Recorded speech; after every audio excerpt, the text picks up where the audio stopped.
Setelah terseok-seok di awal musim, kini Arsenal mampu meraih 4 kemenangan beruntun di semua kompetisi.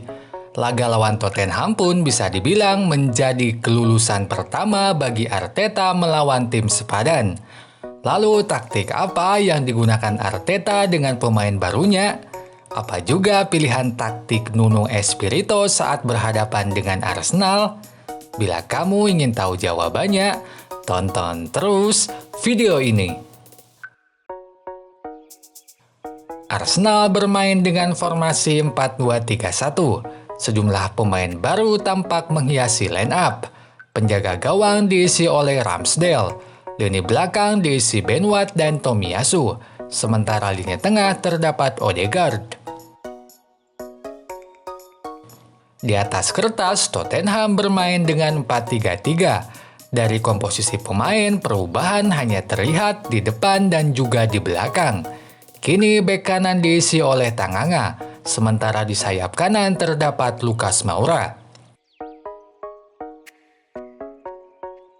Saat bertahan, Arsenal bermain tidak terlalu agresif. Mereka hanya sesekali berusaha segera untuk merebut bola. Misalnya pada gambar ini. Gambar ini menunjukkan pemain Arsenal yang sedang merebut bola di area kotak penalti lawan. Meskipun hanya sesekali, Tottenham tampak kesulitan saat Arsenal bermain agresif. Buktinya berulang kali mereka melakukan umpan jauh dibandingkan umpan-umpan pendek ke gelandang. Umpan jauh ini kerap diberikan pada Harry Kane yang memang memiliki kemampuan untuk duel udara. Misalnya pada cuplikan ini, dibanding mengumpan pada Reguilon, Dyer lebih memilih memberikan umpan jauh ke depan.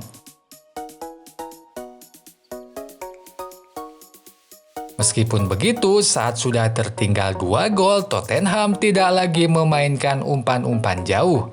Mereka mulai berusaha membuild up serangan secara perlahan dari belakang. Nah, saat build up serangan inilah perubahan posisi terjadi. Di atas kertas mereka memang bermain dengan 4-3-3, tetapi saat menyerang formasi mereka dominan menjadi 4-2-3-1. Moura akan lebih banyak bermain di tengah. Sebagai gantinya, Ali akan maju ke depan mengisi sayap kanan. Misalnya pada cuplikan ini, terlihat Moura di tengah, sayap kanan diisi oleh Dele Alli.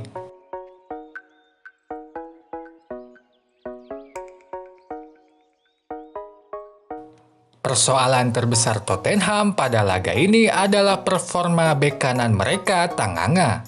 Ia beberapa kali gagal mengantisipasi Smith Rowe di sisi kanan. Contoh yang paling fatal pada gol pertama Arsenal. Seharusnya sebagai bek kanan ia menjaga Smith Rowe.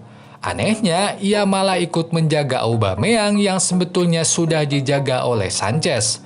Tak mengherankan ia diganti di awal babak kedua dan bisa dinobatkan sebagai pemain dengan kontribusi paling minim.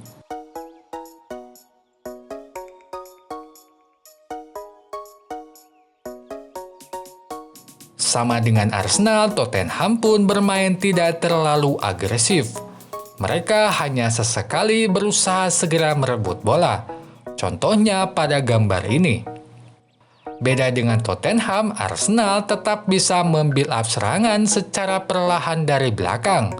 Mereka tidak banyak melakukan umpan-umpan lambung ke depan. Nah, dalam build up yang dilakukan Arsenal ini, mereka mempunyai senjata baru dalam diri Odegaard.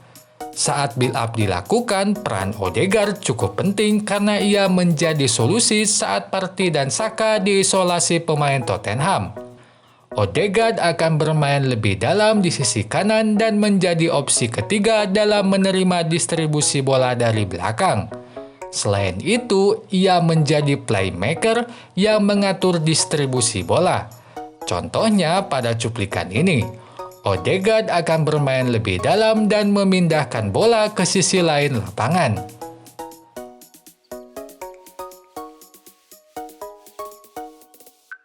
Selain itu, formasi lini belakang pun akan berubah saat build up serangan dilakukan. Tomiyasu akan berdiri sejajar dengan 2 bek tengah, sementara Tierney akan bermain lebih maju. Taktik ini kerap merepotkan pertahanan Tottenham.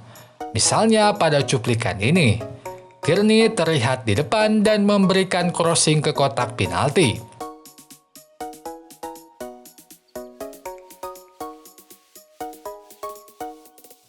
Persoalan terbesar Arsenal di laga-laga awal adalah rapuhnya lini belakang. Namun saat pemain-pemain baru mereka bisa dimainkan, pertahanan Arsenal terlihat lebih solid. Pada laga ini, Arsenal memainkan Ben White dan Tomiyasu. Khusus Tomiyasu, ia memang tidak bermain seagresif Tierney. Ia lebih banyak menjaga garis pertahanan dibandingkan maju. Meskipun begitu, perannya dalam mengawal Son pada laga ini cukup baik. Beberapa kali ia bisa merebut atau memotong bola dari Son. Misalnya pada cuplikan ini, Tomiyasu berhasil menjegal Son.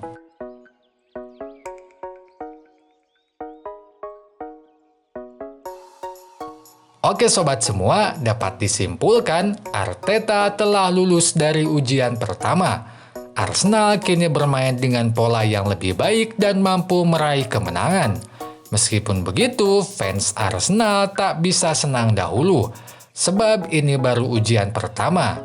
Kita butuh beberapa laga lagi dan lawan yang lebih kuat untuk memastikan kesolidan dan kekuatan baru Arsenal. Oh iya, sebelum pamit, jangan lupa untuk tonton juga video analisis lainnya. Sampai jumpa lagi. Goodbye.